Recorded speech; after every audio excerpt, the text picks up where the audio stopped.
Video మీకు నచ్చినట్లయితే ఛానల్ని లైక్ చేసి సబ్స్క్రైబ్ చేసుకోండి. గగన్ దగ్గరికి నక్షత్ర వస్తుంది. గగన్ సైట్లో వర్క్ చేసుకుంటూ ఉంటే నక్షత్ర నేరుగా గగన్ దగ్గరికి వచ్చి, భూమిని నువ్వు ప్రేమించి తప్పు చేసావు బావా, భూమిని ప్రేమించి నువ్వు టైం వేస్ట్ చేసుకుంటున్నావు బావా, ఆ భూమి చేతిలో నువ్వు అవమానానికి గురి అయ్యావు, ఇంత అందం ఆస్తి ఉన్న నన్ను వదిలేసి ఏమీ లేని దాని వెంట పడడం ఏంటి బావా అని నక్షత్ర గగన్ని నిలదీస్తూ ఉంటుంది.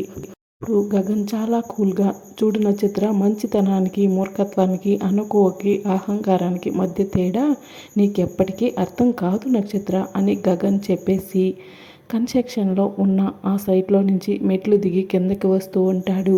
అప్పటికి నక్షత్ర ఏమాత్రం వదలకుండా, బావా నిన్ను దక్కించుకోవడానికి నేను ఏం చేయమంటావు చెప్పు బావా, చేస్తాను అని అడుగుతూ ఉంటే, నువ్వు ఏం చేసినా నేను నీకు దక్కను అని గగన్ గట్టిగా అరుస్తూ చెప్తూ వెళ్తూ ఉంటాడు.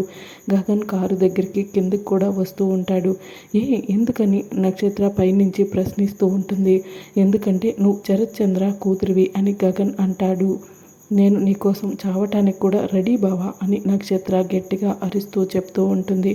అప్పుడు కింద ఉన్న గగన్ నక్షత్ర వైపు చూస్తూ, సారీ, ఇలాంటి డైలాగ్స్కి ఇంకే రకం కాదు నేను అని చెప్పేసి మళ్ళీ కార్ దగ్గరికి వెళ్తూ ఉంటాడు. నిజంగా నేను నీకోసం చేస్తాను బావా అని నక్షత్ర అంటుంది. ఓహో, ఇది ఇంకొక రకం బ్లాక్మెయిలింగ్, బెదిరింపా అని గగన్ అంటే, నిజంగానే చచ్చిపోతున్నాను బావా అని నక్షత్ర అంటుంది.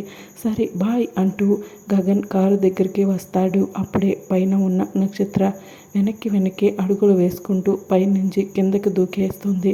సౌండ్ రావడంతో గగన్ ఒక్కసారిగా వెనక్కి తిరిగి చూస్తాడు. నక్షత్ర రక్తపు మడుగులో పడిపోయి ఉంటుంది.